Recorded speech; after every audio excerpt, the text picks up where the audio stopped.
In this video, I'll show you guys how you can loop a video in Filmora. Now, this will be the easiest way to do this, so make sure you follow along and let's get into this right now. So to start this off, I actually opened up a subscribe clip in my timeline. I'll just play this for you guys right now so that you can see what that looks like.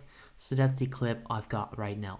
If I want to loop this, and you can do this with any video, all you need to do is right click and then click copy right there, and then simply hit click or basically do Ctrl V on your keyboard and simply do that for a few times. Okay, so Ctrl V after you copied it, and you'll then have the same clip over and over again, which creates the loop effect, which is actually pretty cool.